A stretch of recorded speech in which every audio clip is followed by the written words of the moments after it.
이남일 목사님께서 말씀 선포해 주시겠습니다.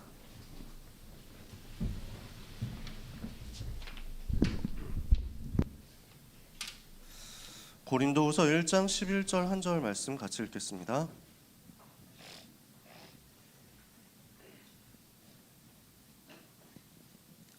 신약성경 고린도후서 1장 11절 한 절.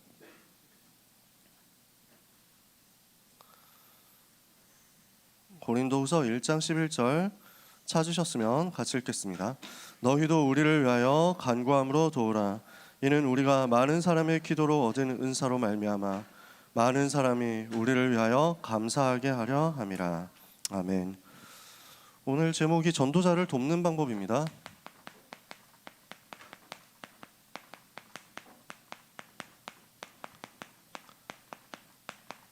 오늘부터 고린도 후서 말씀을 보게 됐죠. 이 속에서 여러분 많은 위로를 받으시기 바랍니다. 교재는 전도자를 도우는 방법이라고 되어 있는데 우리 국어 선생님 계신가요? 제가 알기로는 돕는이라고 해야 맞을 것 같거든요. 도우는 하면은 아마 맞춤법에 틀릴 거예요. 네, 그래서 딴 데서는 제가 뭐 이렇게 까탈스럽게 안 하는데 여러분은 언젠가 시험에 나올 수도 있는데 학원 보고 막 교재에서 봤는데 도우는 이던데? 뭐 이렇게 되면 곤란하거든요. 그래서 제가 가능하면 이런 것들을 여러분하고 톡할 때도 저는 그거 주의한다니까요, 일부러. 기말고사가 다가오고 있다는 얘기죠. 6월 모의고사도 쳤다는 얘기죠. 절대로 낙심하지 말고 오늘 하나님 주시는 위로를 받으시라는 겁니다. 고린도 후서에 많이 나오는 단어입니다. 제가 신학교 때 성경고사론가 문제가 나왔다니까요. 성경에 위로라는 단어가 제일 많이 나오는 성경이 어디겠냐. 그래서 뭐 알 수가 없잖아. 근데 찍었어요. 바울이 제일 힘들 때 그때 하나님께서 힘을 주시는 때가 있었거든요. 그때가 이때 아닌가 하고 고린도후서 찍었는데 맞았어. 제일 어려울 때, 제일 힘들 때 하나님께서 주시는 위로를 통해서 평안을 얻고 회복이 되거든요. 오늘 고린도후서 말씀 속에서 여러분 자신이 그렇게 회복되기를 바랍니다. 우리 하나님은 좋으신 하나님이에요. 정말 좋으신 하나님이 여러분에게 오늘 위로를 주시고 힘을 주시고 평안 주실 것입니다. 자, 하나님은 전도자를 돕는 방법에 대해서 오늘 말씀을 주시는데 그러면 전도자를 도와야 하는 이유가 뭡니까? 왜 전도자가 소중합니까? 전도자가 소중한 이유부터 답을 찾아야 되겠죠. 왜 전도자가 소중할까요? 지금 시대는 나가보면 뭐 맨날 느끼겠지만 영적 질병 시대거든요. 얼마나 어려움 당하는 사람이 많습니까? 이번 주 여러분 봤잖아요. 그 20몇 살 여자분이 다른 여자분을 죽여가지고 뭐 토막 살해를 해가지고 뭐 가방에 들고 가는데 뭐 걸음이 너무 뭐 경쾌하더라. 그래서 사람들이 막 화가 나고 막 그랬잖아요. 와, 좀 미친 거 아니야? 어떻게 저럴 수 있냐? 뭐 이렇게 얘기를 하잖아요. 그래서 막 그 얼굴 공개되고 막 이랬잖아요. 그러니까 와, 진짜 이게 사이코패스 얼굴이구나 뭐 이러면서 막 그랬죠. 할아버지하고 둘이 같이 살았다잖아요. 그러니까 할아버지만 또 너무 죄송하다 하면서 잘 면목이 없다고 막. 유일한 혈육인데 할아버지 입장에서는 또 그렇게 됐다는 것이 영적 질병 시대입니다. 사람들은 모르고 그 여자가 뭐 어떻게 그럴 수 있냐, 뭔가 잘못했다 이렇게 얘기를 합니다. 맞겠죠. 근데 영적으로 병들어 있거든요. 그것을 행동으로 옮긴 사람과 행동으로 옮기지 못했지만 마음을 항상 품고 있는 사람, 그렇게 나눠져 있을 뿐입니다. 그 사람이 그 사람도 알고 보면 피해자니까 뭐 용서해 주자 이런 수준의 얘기를 하는 게 아닙니다. 영적인 눈을 뜨고 보지 않으면 누가 잘못됐고 누가 나쁘고 누가 못났고 이렇게 우리는 정죄하는 쪽으로 갑니다. 그렇게 해가지고는 이 시대의 진짜 문제를 해결을 못합니다. 지금 90% 사람들은 실패되어 있거든요. 그 중에서 한 50% 정도는 굉장히 갈등하고 있습니다. 나머지 40%는 아예 포기하고 있습니다. 이거는 특별한 얘기는 아니고요. 그냥 우리 반, 여러분 학교 현장에서 보면 되잖아요. 90%는 공부가 잘 안 돼요. 그렇죠. 10%가 겨우 공부 좀 된다니까요. 이 말은 무슨 말이냐면 인서울 4년제 대학 진학 비율입니다. 인서울 4년제 가려고 하면 서영고, 서성한, 중경외시, 건동홍, 국숭세단, 한상서삼에 그다음에 뭐지? 광명상가 빼먹었다. 광명상가, 한상서삼, 여대 제외. 지금 이 라인은 거기다 인가경 뭐 이렇게 하면 이제 수능 갤러리에서 만들어진 서열이 쭉 완성이 되죠. 그 대학 안에 들어갈 확률이 10%, 전체 수험생의 10%라는 거예요. 정확하게 따지면 11% 정도 된대요. 그러니까 인서울 갈 수 있는 성공했다고 하는 사람은 10%밖에 안 됩니다. 나머지는 90%는 실패한다는 거예요. 실패하고 있다는 거, 잘 안 된다는 거지. 여러분한테 분명히 말씀드리지만 인서울 4년제 안 가도 그게 실패 아닙니다, 여러분. 절대 속지 마세요. 낙심하지 마세요. 여러분이 경쟁할 현장은 여러분이 경쟁하지 않고 싸우지 않고 완전 승리해서 정복할 현장은 237 전 세계에 퍼져 있습니다. 절대로 그래서 지금 내가 인서울 어디까지 가느냐 이걸 가지고 성공과 실패를 나누지 마세요. 근데 불신자들은 그렇게 본다니까요. 그러면은 인서울 못 가는 90%는 실패잖아요. 그런 지금 실패 상황 속에 있다니까. 등급 딱 따져보면은 그 정도 되잖아.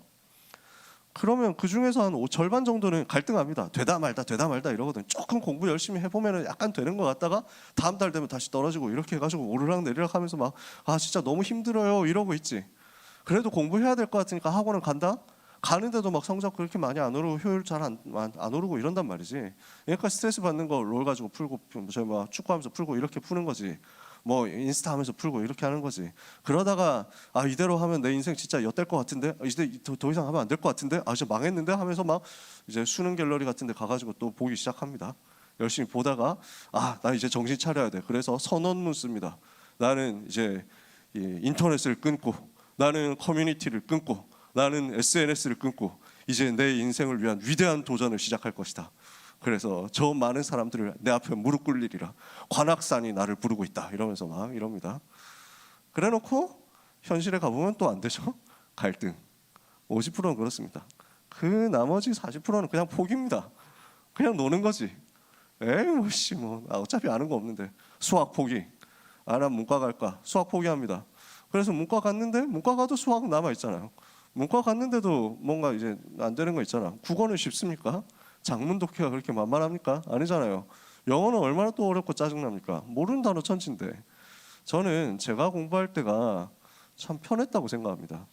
우리 선생님들 중에 저하고 비슷한 때 공부하신 분들도 계신데 지금 랩런트들이 하는 공부는 저희 세대 공부했던 것보다 훨씬 어렵습니다. 도저히 모르겠더라고. 제가 수능 때 그 영어를 1개 틀렸거든요. 만점 받거나 아니면 1개 틀렸거나. 제가 삼수를 했는데 1개 틀리거나 만점 받거나 그랬어요. 어느 정도였냐면 아직도 기억난다. 현역 때 처음 수능 치는데 진짜 너무 성령 충만했어. 도착하자마자 호흡하면서 기도하고 영적인 힘 얻고 흑암 딱 꺾으니까 이 현장의 영적 분위기 내가 완전 장악한 거야. 그래서 그 힘 가지고 24시 계속 기도하면서 시험을 쳤거든. 그냥 하나님이 지혜 주시고 순간순간 은혜 주시면서 은혜를 막 계속 주시는 거야. 나는 수능 시험 치는 날이 내 인생의 제일 행복한 날. 그때까지 살았던 내 인생 중에 제일 복음 누린 행복한 날 중에 하나였어. 이러니까요. 마지막 시험이 영어였거든. 나는 그때는 그랬어요. 영어 시간에 시험 치는데 문제가 55개인가 그래요. 그 시험 다 치고 나니까 다 풀고 나니까 55문제 중에 딱 1개 영어 듣기를 놓쳤어. 어떤 놈이 기침해가지고. 그래서 한 문제를 놓쳤어. 그거는 어떻게 할 수가 없잖아. 근데 나머지 54개를 다 풀었는데 이거는 확실해. 내가 분명히 장담컨대 한 문제도 틀린 게 없어. 그래서 54문제는 다 풀었고 한 문제는 찍어야 되는데 웃기게도 오지선다에서 1번, 2번, 4번, 5번은 전부 다 11개씩이고 그 나머지 3번 답인 것만 10개 있고 내가 못 푼 거 1개. 그거야. 그래서 확신 가지고 찍었지. 이거는 3번일 것이다. 그래야 이제 각이 나오잖아. 11개 이렇게 나오고 확신 가지고 찍고 혹시 모르니까 내가 그걸 3번을 돌려봤다니까. 지문을 그 문제지 전체를 55문제를 3번을 검토했어. 절대 실수한 게 없어. 시험지 덮고 10분 동안 기도했잖아. 하나님께 감사기도. 이제 400대학, 2만 대학을 정복하러 가게 하시는 하나님의 은혜 감사합니다 하면서 막 10분 동안 감사기도 했지. 진짜 간지나지 않아요? 그리고 나서 삼수를 하게 될 줄은 몰랐죠. 근데 하여튼 하나님의 완벽한 계획 속에서 그렇게 인도받은 거예요.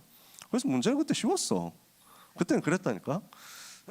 그래서 한동안 제가 시험 입시의 메타가 바뀐 줄 모르고 랩런트한테 야 뭐 이렇게 힘들게 하냐, 복음 느려라 하면서 막 그랬다. 어느 날 수능 문제지를 볼 기회가 있어가지고 아씨 막 가볍게 한번 풀어줄까 이랬다. 아니 막히는 거야. 뭔 말인지 모르겠어. 이 개쌉 소리들 하고 있는 거야 진짜. 지문에 위에 지문 해석을 하고 한 문장이 끝나기 전에 앞에 문장을 다 까먹는 거야. 아니 진짜 이렇더라고. 랩런트가 달리 보이더라니까. 단어를 도저히 모르겠어. 이 개 같은 단어들만 나와. 원어민들도 모르는 단어들이 계속 나오는 거야. 미쳤지. 어렵습니다. 그러니까 이해가 되더라고. 야 포기하는 사람도 이해된다. 아등바등 붙잡고 있는 사람 대단하다. 10% 성공자 진짜 대단하고 열심히 하는구나. 생각이 많이 달라지더라고요. 근데 여러분, 그러면 여러분 어느 속에 있습니까 지금? 만약에 90% 속에 있다, 낙심할 이유가 없습니다. 7% 속에 있는 사람 부러워할 필요 없습니다.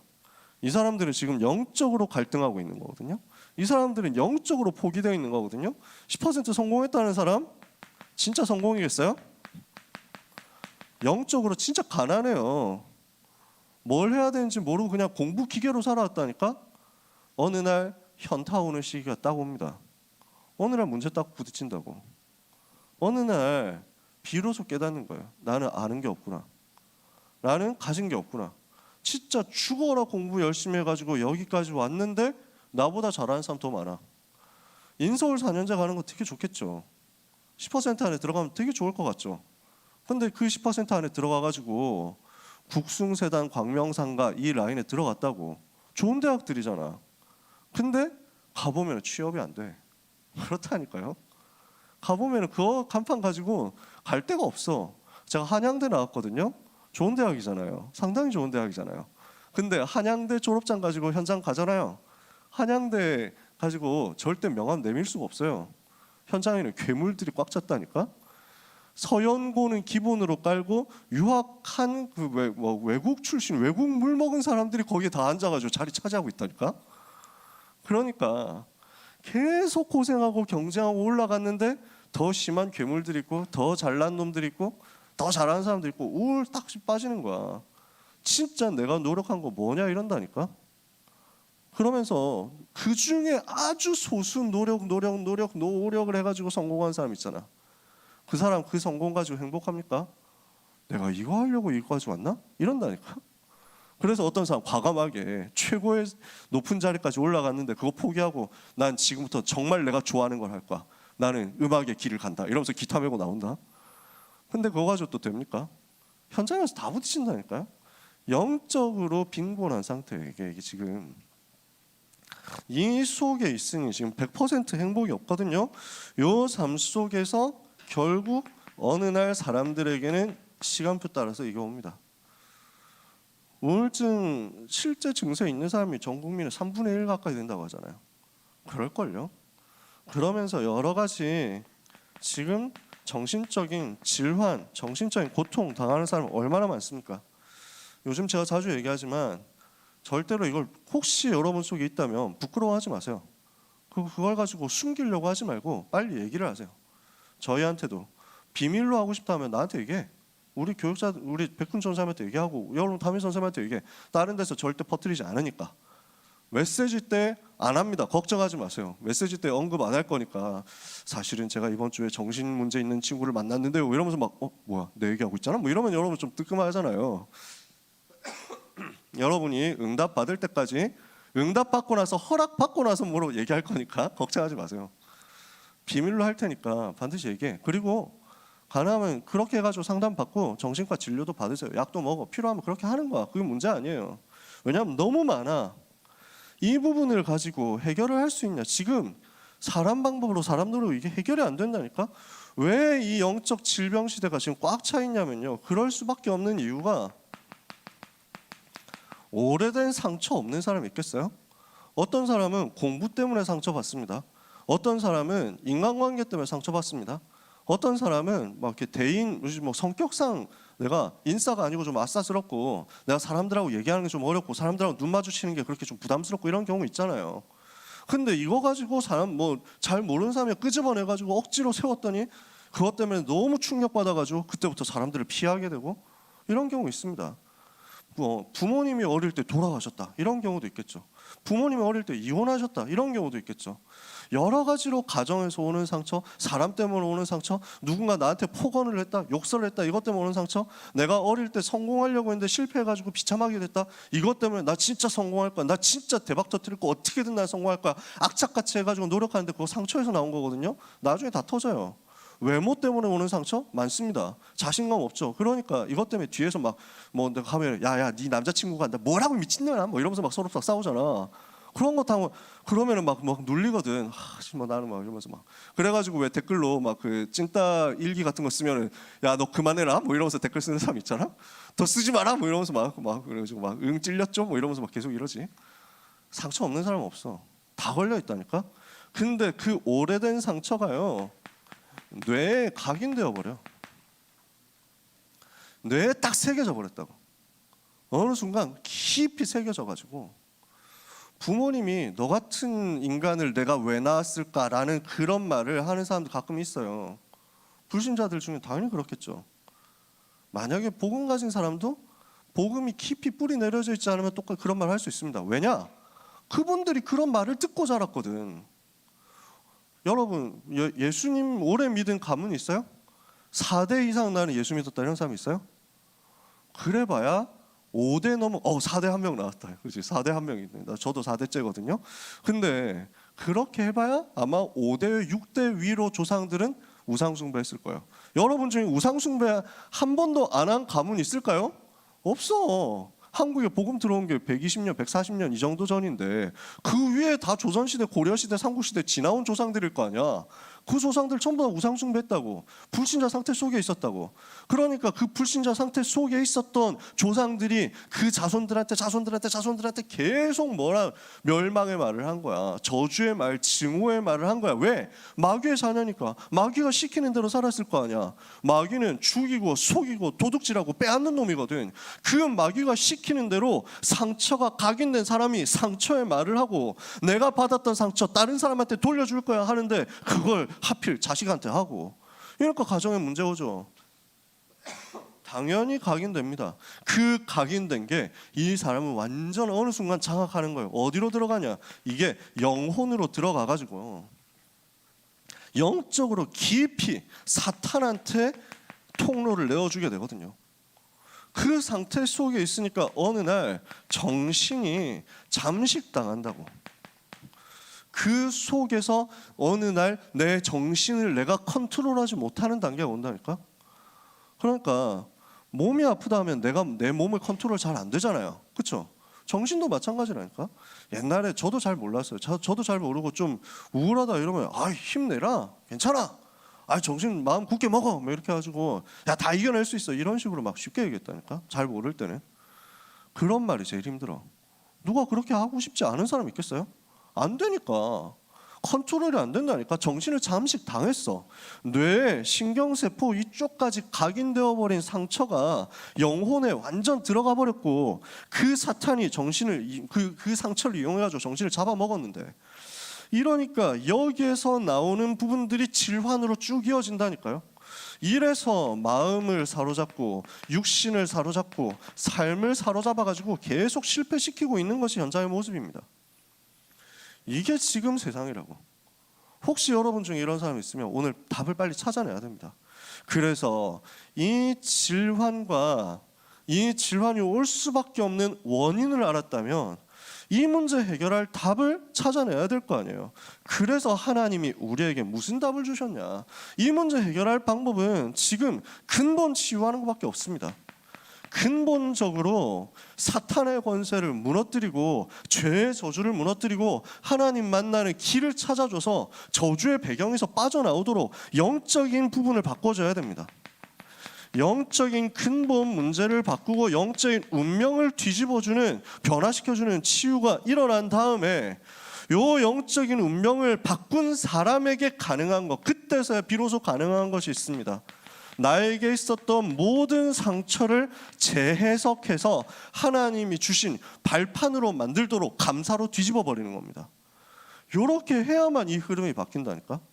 그래서 상처가 다 뒤집어져서 발판이라는 사실을 깨닫고 진정한 감사로 올 때만 진짜 치유가 가능해요. 근본적으로 마귀의 권세에서 빠져나와야 그 다음 스텝이 가능해. 그래서 진짜 복음 받고 하나님의 자녀가 된 사람만이 이 부분을 인도받을 수 있습니다. 이렇게 되어야만 이 질환을 치유할 수 있습니다. 그래서 우울증이나 공황장애나 불안장애나 여러 가지 정신질환, 조울증, 조현병 이런 부분이 있는 사람 주변에 있다면요, 아마 계속 앞으로 지금 많을 거고 앞으로 점점 더 많아질 거거든요. 여러분 주변에 그런 사람 있으면 여러분이 도와줘야 돼요. 우리가 할 수 있냐? 할 수 있어. 조금만 영적인 힘 얻어가지고 공부하고 도와주면 돼. 제가 몇 번 해보니까 몇 명 사람들을 만나보고 조금 도와주면서 이걸 제가 체험한 거예요. 아, 이런 배경이구나, 이런 상황이구나. 복음 가진 사람만 진짜 도와줄 수 있구나. 그래서 이렇게 어려움 당하는 사람은 빨리 자기 진단할 수 있도록 해줘야 돼요. 자기 자신을 바르게 볼 수 있도록 해주는 게 진짜 너무 힘든 일인데, 너무 쉽지 않은 일인데, 그러나 제일 기본적으로 중요한 일이거든요. 이렇게 해가지고 내가 지금 이런 부분이 있는데 이게 부끄러운 일이 아니고 이게 잘못된 일 아니구나 하고 빨리 깨닫고 그 다음에 약도 좀 먹는 거야. 왜냐하면은 내 정신을 잠식당해 있는 상태에서 메시지가 안 들어가. 복음이 안 들어가는 거야. 그 시간을 좀 벌어주는 게 약이더라고. 그렇게 약 먹고 나서 조금 이제 진단을 받으면서 진료를 받으면서 조금 내가 메시지가 들어올 수 있는 여유 공간이 생긴다? 그러면 그때 치유가 되는 거야. 정신과를 제가 전공을 한 게 아니기 때문에 이 단언해 가지고 얘기를 할 수는 없습니다만, 또 정신과 분들이 영적인 걸 다 알지는 못하잖아요. 제가 현장에서 체험하고 치유 사역하면서 느낀 거는, 정신과에서는 치유는 못해. 시간을 벌어줄 수 있어. 치유를 근본적으로 바꿔줄 수는 없어. 그냥 증상만 막아주는 거야. 그러면은 그걸 통해서 어디로 가야 되냐? 복음이 들어가야 이게 뒤집어진다는 거야. 근본적인 원인이 그때서야 치유된다고. 우리 모두가 이게 필요합니다. 그래서 이 모든 저주에서 인간이 빠져나오도록 만들어주는 게 복음이에요. 영적인 운명과 모든 상처에서 빠져나오도록 만들어주는 게 복음이에요. 그래서 이 복음으로 영혼과 정신, 마음, 육신 모든 삶을 치유해주는 게 복음이에요. 그렇다고 하면 복음보다 중요한 게 어딨냐고, 복음보다 소중한 게 어딨냐고. 모든 사람이 다 이 상태인데 여기서 어떻게 하면 빠져나올 수 있냐고. 아무도 빠져나올 수 있게 해줄 사람이 없거든. 복음 가진 전도자만이 가능한 거예요. 그러므로 이 복음으로 세상을 살려줄 수 있고 세상을 치유해줄 수 있는 전도자 되는 것이 가장 중요한 일이다, 그거예요. 잠시만요.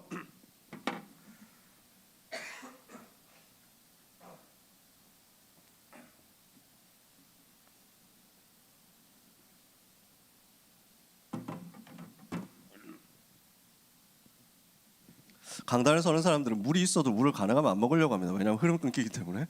근데 오늘은 좀 미안해요. 그래서 전도, 이 복음을 전달해서 세상을 치유해주는 전도보다 귀한 사역 없고, 이 복음 전하는 전도의 일을 하는 전도자보다 더 소중한 사람 없다는 거야. 그래서 하나님이 지금 여러분을 전도자로 부르셨다는 것을 빨리 깨닫고 눈치채면 여러분은 응답받는다는 거예요. 아시겠습니까? 옆에 있는 사람을 향해서 축복합시다. 당신은 전도자입니다. 자, 옆으로 앞뒤로 축복할게요. 하나님이 당신을 전도자로 부르셨습니다. 그래서 하나님은 여러분을 전도자로 부르시고 전도자 되게 하십니다. 그 직업이 여러분의 직업이 학생일 수 있습니다. 여러분의 직업이 공무원일 수 있습니다. 여러분의 직업이 군인일 수 있고 연예인일 수 있고 운동선수일 수 있고, 여러분의 직업이 산업인, 사업가, 전문인 뭐 어떤 것일 수 있겠죠. 부업이에요. 여러분의 본업은 전도자. 그러면서 이 전도자가 너무 소중하니까 하나님은 여러분을 어디로 또 부르느냐? 전도자를 돕는 자로 부르셨다는 거예요. 여러분 스스로가 전도자면서 또한 이 복음 전하는 전도자를 돕기 위해서 하나님이 여러분을 불러냈다는 사실, 이걸 빨리 깨달으면 여러분 삶에는, 여러분의 학업에는, 여러분의 산업에는 세상의 노력으로 되지 않는 하나님의 성령이 주시는 역사로 말미암은 되어지는 일들이 막 벌어질 겁니다. 오늘 하나님이 주시는 그 응답을 여러분이 반드시 찾아내게 되시기를 바랍니다. 그래서 공부하는 거 쉽지 않다니까 저도 인정해요. 하나님 주신 힘이 필요해요. 하나님 주신 지혜가 필요해요. 하나님이 주시는 동기부여와 능력이 필요해요. 이게 지금 말씀받는 여러분에게 전도자로 돕는 자로 결단하는 여러분에게 임한다는 거예요. 그래서 성경에 보니까 전도자를 도운 사람들이 나와요. 전도자를 도운 대표적인 사람들이 나오는데 로마서 16장에 보니까 여러 종류 있거든요. 그 중에서 세 가지만 여러분 아는 걸로 얘기할게요. 첫 번째, 나의 보호자가 된 사람이 있다. 바울이 그렇게 소개해요. 베베라는 집사님이었어요. 자, 나의 보호자다. 왜 보호자가 필요합니까? 모든 사람에게는 부족한 부분이 있어요. 모든 사람에게는 약점이 있어요. 그것을 들춰내고 그것을 폭로하고 그것을 고발하고 이러면 서로 다 고발하고 다 폭로하고 이러면 어떻게 될까요? 그거 다 무너지는 거야. 그러면은 아무도 살릴 사람이 없어. 약점 없는 사람 없기 때문에. 전도자한테도 약점이 있어요. 전도자한테도 부족한 부분이 있어요. 그 부분을 까발리고 그 부분을 터뜨려가지고 망신 주고 망가뜨리는 게 우리의 일이 아니야. 막아주는 거야. 보호해주는 거야. 그리고 도와줘서 그 약점을 그분도 치유받고 진짜 복음 전할 수 있는 전도자로 세워주는 거야. 그게 보호자의 일이에요. 성경에 보니까 이렇게 전도자를 도운 거죠. 두 번째, 동역자예요. 왜? 같이 전도운동하는 가운데 하나님께서 숨겨두신 것을 이루어야 하기 때문입니다. 함께 전도운동하면서 하나님의 소원을 성취하는 사람으로서 동역자가 있습니다. 브리스길라, 아굴라가 이런 사람들이었죠. 또 누가 있습니까? 나와 온 교회의 식주인 가이오, 이렇게 설명했습니다. 돌보아주는 사람, 이렇게 설명했습니다. 왜 그렇습니까? 주의 종들이 오직 전도, 오직 기도만 할 수 있도록 완전 책임지는 것입니다. 이거 역할을 해주는 사람인 거죠. 그래서 로마서 16장에 있는 전도자를 도왔던 사람들, 이런 것들이 있는데 여러분들이 이런 응답을 이면계약으로 찾아내게 되시기를 바랍니다. 하나님이 나에게 주신 세계복음화, 이것을 여기서 찾는 거예요. 우리 505장 찬송가 보면은 온 세상 위하여라는 찬송 있죠? 3절에 보면은 먼 곳에 나가서 전하지 못해도 나 어느 곳에 있든지 늘 기도 힘쓰리, 이렇게 되어 있거든요. 그 가사가 나쁜 가사는 아닌데 영어 가사를 보면 더 좋아요. 우리는 지금 비록 먼 곳에 나가지 못하고 있지만 그러나 이곳에서 전도운동하면서 먼 곳에 있는 사람을 위해서 기도하고 섬기는 것을 그치지 않을 것이다. 이 원어 가사예요. 영어는 그렇게 돼 있어. 우리는 이곳에서 전도운동 하면서 동시에 237 5천 종족에서 복음 전하는 사람을 도울 수 있는 거예요. 여기에 대한 이면계약을 여러분이 찾으시는 겁니다. 나는 어디에서 전도운동 할 것인가? 이걸 찾아내시고 내가 어디로 가지 못한다면 내가 품은 237 중에 한 나라를 위해서 전도하는 그 사람을 돕는 사람 되면 돼요. 또 내가 우리 지역에서 전도운동 해야 되는데 내가 직장인이기 때문에, 내가 산업인이기 때문에 매일 나가서 전도만 하지 못한다면 매일 전도하는 사람을 나는 책임지고 도울 것이다. 여기에 대해서 이면계약을 찾는 거예요. 자, 두 번째입니다. 그러면은 진짜 전도자를 이렇게 돕기 위해서 제일 먼저 우리에게 되어져야 되는 게 뭐냐? 기도를 아는 것입니다. 기도를 아는 사람은 기도로 전도자를 돕는 최고의 사역을, 가장 중요한 사역을 할 수 있습니다. 전도자를 돕는 기도입니다. 여러분은 지금부터 이미 기도로 세계복음을 할 수 있다는 거예요. 우리가 기도하면 하나님은 237에서 복음 전하는 전도자들에게 힘을 주시니까요. 왜냐? 전도자들이 여러 현장 속에서 환난을 당할 수 있거든요. 고난을 당할 수 있거든요. 어려움 당할 수 있거든요. 고린도후서 1장 1절에서 6절에 보니까 여러 가지 환난이 우리한테 있다. 근데 하나님께서 우리에게 위로를 주신다. 1장 4절에 보니까 우리의 모든 환난 중에서 우리를 위로하사 우리로 하여금 하나님께 받는 위로로서 모든 환난 중에 있는 자들을 능히 위로하게 하신다. 그래서 환난 당하는 전도자에게 필요한 것이 하나님이 주시는 위로거든요. 그 위로를 전달하는 게 기도라는 말이에요. 자, 그리고 나서 두 번째 1장 7절에서 10절에 보니까요. 소망이 견고함, 너희를 위한 우리의 소망이 견고함은 너희가 고난에 참여하는 자가 된 것 같이 위로에도 그러할 줄을 알미라 그랬습니다. 만약에 우리가 환난을 당한다고 하더라도, 전도자가 환난을 당한다고 하더라도 견고한 소망을 가지고 있으면 그 속에서 하나님이 주시는 위로를 가지고 현장에서 승리할 수 있고 고난을 견딜 수 있고 고난에 참여할 수 있다는 것입니다. 하나님이 주신 전도와 선교를 위한 필요하다면 고난 우리가 받을 수 있다. 이것을 위해서 기도하는 거죠. 그러니까 하나님이 주시는 위로가 거기에 임하고 하나님이 주시는 소망이 전도자에게 임해서 전도자들이 환난과 고난 속에서 힘을 얻도록 해주는 것입니다. 그래서 바울이 부탁하잖아요. 11절 오늘 우리가 읽은 본문입니다. 너희도 우리를 위하여 간구함으로 도우라. 이는 우리가 많은 사람의 기도로 얻은 은사로 말미암아 많은 사람이 우리를 위하여 감사하게 하려 함이라. 그래서 간구함으로 돕는 겁니다. 바울이 이렇게 얘기하거든요. 이유가 뭐죠? 전도자를 우리가 기도로서 돕는다면 전도자가 힘 얻어서 그 힘을 또 다른 사람에게 전달하니까 그 다른 사람들이 전도자한테 감사할 거 아니에요. 이렇게 되어가지고 역사 일어나는 겁니다. 그래서 기도로 하나님이 주신 위로와 그 축복의 능력을 전달하는 거예요. 세 번째, 그러면서 하나님이 우리에게 주신 배경이 있습니다. 전도자의 배경이고 성도의 배경, 우리 모두의 배경입니다. 우리는 기도 속에서 이것을 누릴 수 있거든요. 기도를 아는 사람은 기도로 영적인 힘을 전달하는 거예요. 왜냐? 기도는 이 엄청난 전도자의 배경, 성도의 배경을 누리는 것이 되기 때문이에요. 그래서 바울은 1장 18절에 이렇게 이야기합니다. 하나님은 미쁘시니라. 우리가 너희에게 한 말은 예하고 아니라 함이 없노라. 무슨 말입니까? 하나님은 미쁘시다라는 말인데, 미쁘다라는 말을 여러분 별로 들어본 적이 없을 거예요. 미쁘다라는 말은 신실하다라는 말입니다. 성실하다라는 말입니다. 약속을 하면 반드시 지키시는 하나님, 가장 좋으신 하나님, 가장 좋은 것을 우리에게 주시는 하나님이시거든요. 그러니까 성실하시고 신실하시고 우리가 믿을 수 있는 완전하신 하나님이시기 때문에 우리는 그 하나님 앞에서 예할 것밖에 없다는 거예요. 노라고 할 게 없어. 예스밖에 없다는 거야. 하나님이 우리에게 주시는 것에 대해서 우리가 노할 필요가 없어. 이유가 없어. 가장 좋은 것을 가장 정확하게, 가장 신실하게 완벽하게 주시는 하나님이시니까, 그 하나님이 우리의 배경이라니까. 그 하나님의 약속이 어디 안에서 우리에게 주어졌습니까? 그리스도 안에서 우리에게 주어졌거든요. 하나님의 약속이 그리스도 안에서 예가 되므로 우리는 아멘 함으로써 하나님께 영광을 돌리게 되느니라. 고린도후서 1장 20절입니다. 그래서 여러분한테 아멘을 그렇게 얘기를 하는 겁니다. 이걸 가지고 하나님께 최고 영광 돌리게 되니까 여러분 이 응답을 다 찾아내시기를 바랍니다. 그래서 여러분의 평생에 아멘 하는 전도자 되시기를 예수님 이름으로 축복합니다. 이렇게까지 떡밥 날렸죠? 한 번 더 기회 드립니다. 아멘이 여러분의 삶의 평생의 축복으로 누려지기를 바랍니다. 이거 여러분 지금 습관 만들어야 돼요. 그래서 몸 찬양하자 할 때 여러분 잘 따라하세요.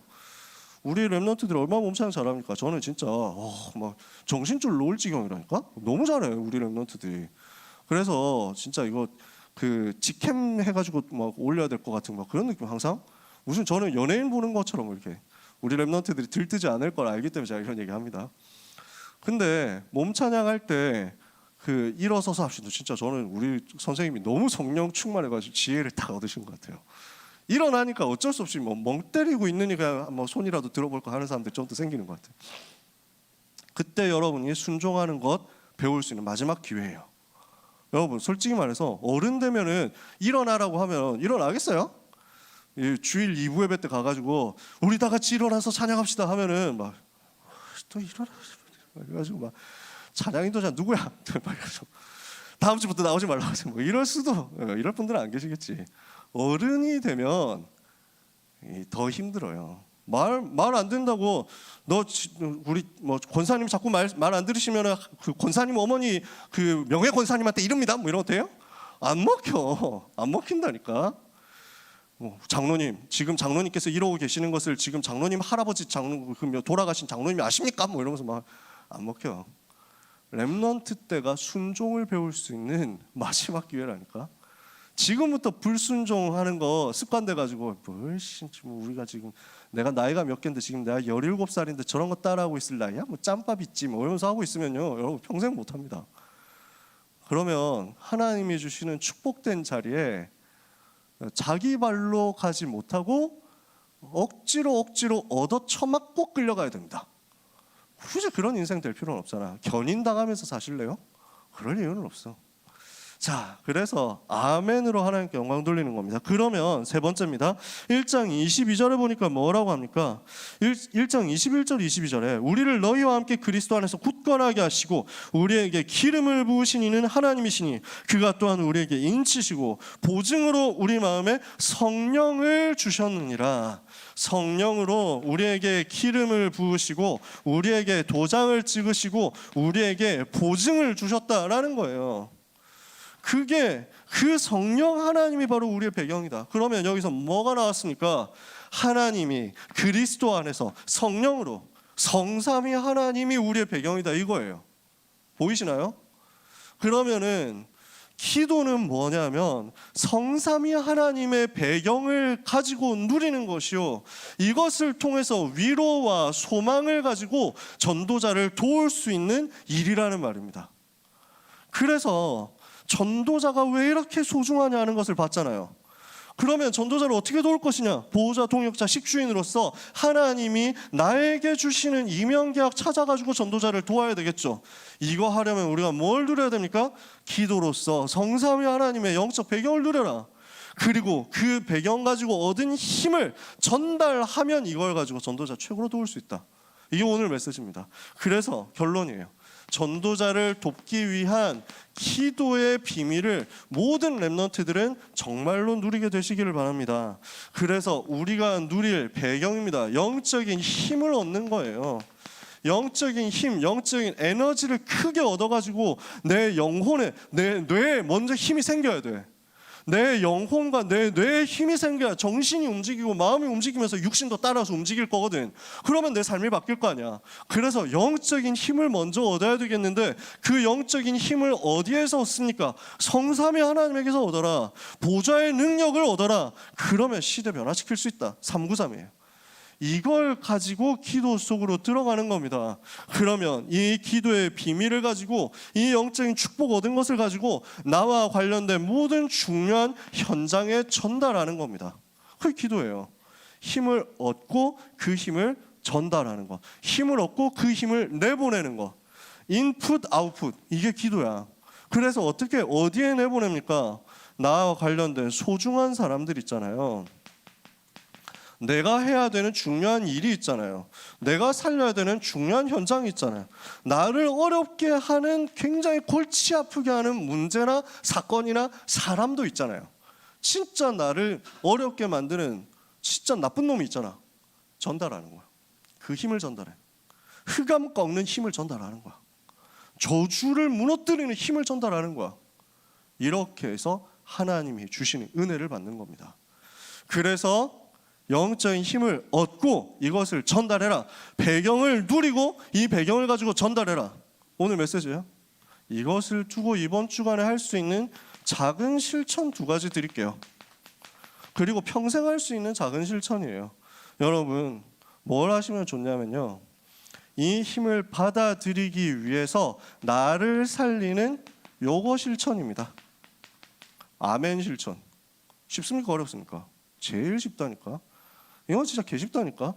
얼마든지 지금 당장 할 수 있는 부분이거든요. 이걸 가지고 이제는 작은 위로를 전달하는 겁니다. 나와 관련된 내가 살려야 될 사람이 있다. 내가 사랑하는 소중한 사람이 있다. 위로를 전달해 보세요. 아주 작은 걸로, 아주 쉬운 걸로, 아주 짧은 걸로. 어렵게 하지 마세요. 내가 영적인 힘이 있으면 가능합니다. 말씀 마칩니다. 소중한 우리 렘넌트 여러분, 현장에서 기도의 답을 누리기를 바랍니다. 기도의 힘을 가지기를 바랍니다. 그러면 여러분은 세계를 살리고 이 땅의 영적 질병을 치유하는 전도자 될 것입니다. 이 소중한 사역에 여러분의 평생과 여러분의 오늘의 학업, 여러분의 오늘의 준비가 다 쓰임받게 되기를 예수 그리스도 이름으로 축복합니다. 이러면 이제 낙심되잖아요. 그리고 설교가 3분 더 길어지는 거죠.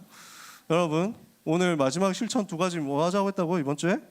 미션 2가지예요. 아멘이랑 위로랑. 하나님이 주시는 위로가 여러분 속에 가득하기를 바라고, 하나님 주시는 힘을 얻어서 현장에 전달하는 증인 되기를 예수님의 이름으로 다시 한번 축복합니다. 하나님께 감사드립니다.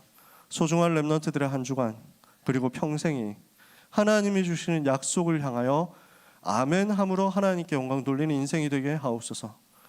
그 아멘의 믿음의 고백 위에 흑암의 권세가 무너지게 하옵시며 모든 영적 질병도 치유되게 하시며 숨은 문제도 떠나가는 역사가 있게 하여 주옵시고, 그 모든 어려움과 과거와 상처는 전부 발판이 되어서 렘넌트가 시대를 살리도록 하는 여정을 갈 수 있게 하는 동기가 되게 하옵소서. 힘이 되게 하옵소서. 주여, 이것 때문에 오늘 이 시간 기도합니다.